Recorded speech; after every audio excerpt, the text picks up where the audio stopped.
అందరికీ నమస్కారం. శ్రీరామ కళ్యాణ ఘట్టాన్ని వినటానికి విచ్చేసిన వారు, శ్రోతలు, వీక్షకులు ప్రతి ఒక్కరికి కూడా శ్రీరామనవమి శుభాకాంక్షలు తెలియజేస్తున్నాను. శ్రీ గణేశాయ నమః. శ్రీ గురుభ్యో నమః. రామాయణం రాసిన వాల్మీకి మహర్షికి కూడా వందనములు తెలియజేస్తూ శ్రీరామ కళ్యాణ ఘట్టాన్ని మనం తెలుసుకుందాం. రామ, రామభద్ర, రామచంద్ర, రఘునాథ, సీతాపతి అనేక పేర్లతో పిలువబడే ఆ రాముని యొక్క కళ్యాణ ఘట్టం. రాముడు సీతాదేవి, జగత్ జనని సీతాదేవి, జగత్ జనని సీతాదేవి, పురుషోత్తముడు ఆ శ్రీరామచంద్రుడు. వీరి కళ్యాణం ఎంత పుణ్యం! చూడటానికి వినటానికైనా కూడా పుణ్యం చేసుకొని ఉండాలి. శుభం భూయాత్. శ్రీరాముడు మహావిష్ణువు యొక్క అవతార రూపం. సీతమ్మ ఆ లక్ష్మీదేవి అంశతో జన్మించినది. వీరి ఇరువురి వివాహము సంసార సాంగత్యం కోసం కాదు, ఇది త్రిలోక పూజ్యమైన పుణ్యమైన దివ్యమైన ఘట్టం. వినండి. మిథిలా నగరాన్ని జనక మహారాజు మహానుభావుడు, ధర్మజ్ఞుడు, ఆయన పరిపాలిస్తున్నాడు మిథిలా నగరాన్ని. ఆయన పాలనలో మిథిలా నగరం సకాలంలో వర్షాలు, పంటలు అన్ని సక్రమంగా జరుగుతూ ఉన్నాయి. ఈటి బాధలు ఏమీ లేకుండా ప్రజలందరూ కూడా హాయిగా బతుకుతున్నారు.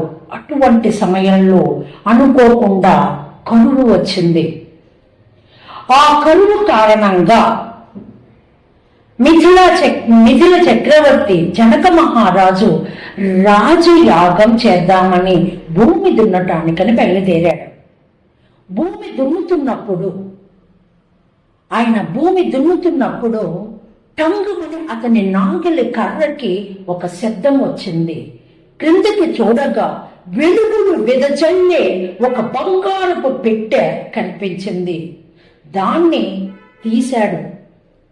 తీయగానే అందులో దేదీప్యమానంగా వెలుగులు వెదజల్లుతూ వికసించనున్న పద్మంలాగా ఒక చిన్న బాలిక కనిపించింది.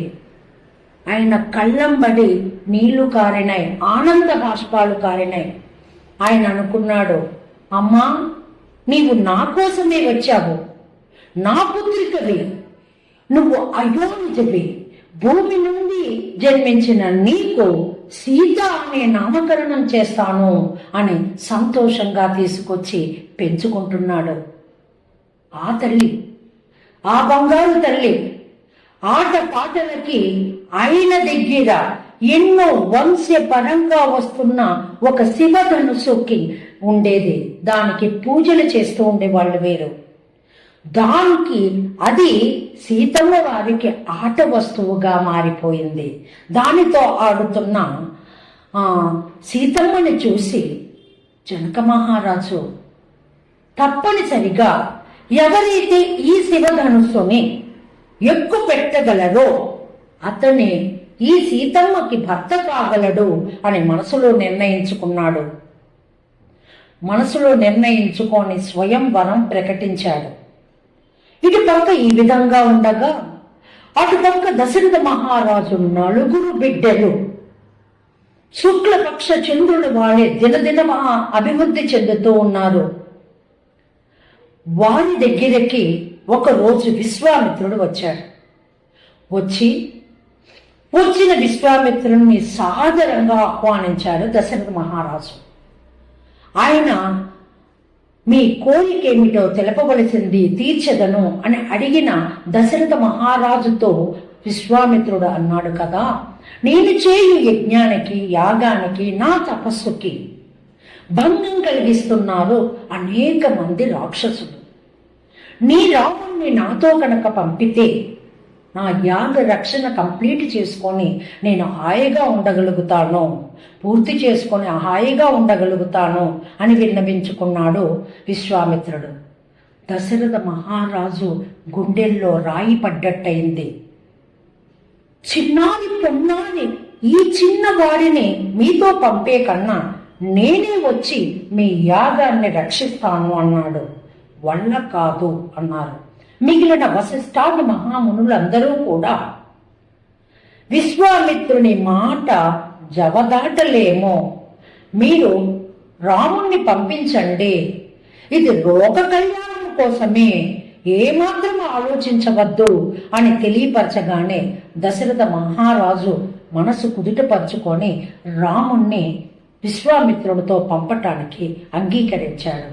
రామునితో పాటు అన్నతో పాటు లక్ష్మణుడు కూడా బయలుదేరాడు ఆ యొక్క యాగ రక్షణ కోసమని. విశ్వామిత్రుడితో బయలుదేరిన యాగ రక్షణకై బయలుదేరిన రామ లక్ష్మణులకు బల అతి బల అని విద్యలు నేర్పటమే కాకుండా అనేక విషయములు వారికి జాగరూకులై ఉండుటకే అనేక విషయాలని తెలియపరుస్తూ ముందుకు సాగిపోతున్నారు. భగీరథుడు, అహల్య వృత్తాంతము, ఇవి అన్నీ కూడా ఈ యొక్క యాగ రక్షణ కోసం వచ్చిన రామ లక్ష్మణులకు వాళ్ళ ప్రేరణ మీదట తెలియపరచటం జరిగింది. ఆ విషయాలన్నీ తెలుసుకున్నారు రామ లక్ష్మణులు. అయితే యాగ రక్షణ కోసం వచ్చిన వారికి తాటక మారీచ సుబాహులు ఆ యాగాన్ని ఆటంకం కలిగిస్తుంటే రాముడు తాటక యొక్క తన దగ్గర ఉన్న బాణాలతో ఆమె భుజాలని ఖండించి ఆమెను చంపివేశాడు. ఆ తరువాత మారీచుణ్ణి వాయువాస్త్రంతో చాలా దూరముగా తరిమివేశాడు. సుబాహుణ్ణి తన దగ్గర ఉన్న ఆగ్నేయాస్త్రంతో చంపివేశారు. ఈ విధంగా జరిగిన తర్వాత 6 రోజులు నిర్విఘ్నంగా ఆ యొక్క యాగం పూర్తి చేసుకున్న తర్వాత విశ్వామిత్రుడు రామ లక్ష్మణులతో, నాయనలారా, మనం జనక మహారాజు మిథిలా నగరానికి వెళతాం. అక్కడ ఒక శివధనుస్సు ఉంది, చాలా పవర్ ఉంది దానికి, ఆ మహత్తుని మనం చూసి వద్దాము, పదండి అని మిథిలా నగరానికి వాళ్ళని తీసుకొని బయలుదేరాడు విశ్వామిత్రుడు.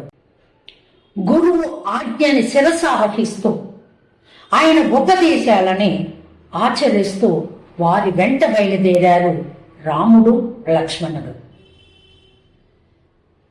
జనక మహారాజు మిథిలా నగరానికి విచ్చేసిన వారిని సాదరంగా ఆహ్వానించి వాళ్ళకి కుశల ప్రశ్నలు వేసిన తర్వాత ఈ ఇరువురి బాలుర గురించి విశ్వామిత్రుడు తెలియపరిచాడు జనక మహారాజుకు. వీరు రఘువంశ తిలకులు, దశరథ మహారాజుని యొక్క పుత్రులు. వీరు మీ దగ్గర ఉన్న శివధనుస్సును చూడవచ్చినారు కాబట్టి ఆ శివధనుస్సును తెప్పించండి, దాన్ని చూస్తారు అని తెలియపరిచాడు విశ్వామిత్రుడు. అవజ్ఞ శీఘ్రం అని వెంటనే ఆయన పురమాయించాడండి శివధనుస్సును తీసుకొని రమ్మనమని. మహావీరుడు, సూర్యుడు, సూర్యుడంత తేజస్సు కలిగిన వాడు, చంద్రుడంత తేజస్సు కలిగిన వాడు, వాయు వేగం కలిగిన ఆ శ్రీరామచంద్రుడు, జగత్ ప్రసిద్ధుడు అయిన ఆ శ్రీరామచంద్రుడు శివధనుస్సుని 45,000 మంది మోసుకొని రావటం గమనించాడు. బలిష్ఠులను తీసుకొని రావటం గమనించాడు. గురువు గారి ఆజ్ఞతో ఆ యొక్క శివధనుస్సుని తీసి అవలీలగా తీసి ధనుర్విద్యలో నిపుణుడైన ఆ రాముడు ఆయన ఆరితేరిన చేతికి ఆ శివధనుస్సు యొక్క అళ్ళె త్రాడుని ఆ కర్ణాంతము లాగి, ఆ కర్ణాంతము అంటే కర్ణముల చివరి వరకు లాగగానే అది పెద్ద శబ్దములతో పెట్ట శబ్దములతో అది విరిగిపోయింది. ఆ శబ్దములకు విశ్వామిత్రుడు, రాముడు, లక్ష్మణుడు, జనక మహారాజు తప్ప ఆ శబ్దమును వినలేక అందరూ కూడా మూర్ఛిల్లిపోయారు. అటువంటి శబ్దము ఎప్పుడైతే శివధనుస్సుని విరిచేశాడో ఆ శబ్దముతో వెంటనే విశ్వామిత్రునితో ప్రకటించాడు జనక మహారాజు, నా సీత, నా బిడ్డ అయిన సీతకు భర్త ఇతడే, ఈ రాముడే, ఈ శివధనుస్సుని విరిచిన వాడే అని చెప్పగానే చాలా సంతోషించారు. ఆ తర్వాత దశరథ మహారాజునికి కబురు పంపించటం జరిగింది. ఇచ్చిన మాట ప్రకారం జనకుడు దశరథ మహారాజుకు వర్తమానం పంపగా అయోధ్య నుంచి అందరూ కూడా తరలి వచ్చారండి మిథిలా నగరానికి. జనకుడు తన బిడ్డలైన సీత, ఊర్మిలను రామ లక్ష్మణులకిచ్చి, తన తమ్ముడు కుశధ్వజుని యొక్క కుమార్తెలైన మాండవిని భరతునికిచ్చి, శృతకీర్తిని శత్రుఘ్నులకిచ్చి అంగరంగ వైభవంగా కళ్యాణం చేశారండి. వైభవంగా జరిగిన ఆ కళ్యాణానికి ఎంతో మంది విచ్చేశారు. శ్రీ సీతారాముల కళ్యాణం చూతుమురారండి, శ్రీ సీతారాముల కళ్యాణం చూతుమురారండి. చూసిన వారికి చూడముచ్చటట, చూసిన వారికి చూడముచ్చటట, పుణ్య పురుషులకు ముక్తి ప్రథమతకు సీతారాముల కళ్యాణం చూతుమురారండి, శ్రీ సీతారాముల కళ్యాణం చూతుమురారండి. చూసిన వారికి చూడముచ్చటట, చూసిన వారికి చూడముచ్చటట, పుణ్య పురుషులకు ధన్యభాగ్యమట, సీతారాముల కళ్యాణం చూతుమురారండి. భక్తియుక్తులకు ముక్తి ప్రథమత, భక్తియుక్తులకు ముక్తి ప్రథమట, మునులను సురులను చూడవచ్చురట, సీతారాముని కళ్యాణం చూతుమురారండి. సురులు, మునులు, అనేక మంది పురుషులు అందరూ కూడా, దేవతలు కూడా పూల వాన కురిపించారట. మంగళం కోసలేంద్రాయ మహనీయ గుణాత్మనే చక్రవర్తి తనూజాయ సార్వభౌమాయ మంగళం. వేదనా సుఖ్నా భవంతు. స్వస్తి.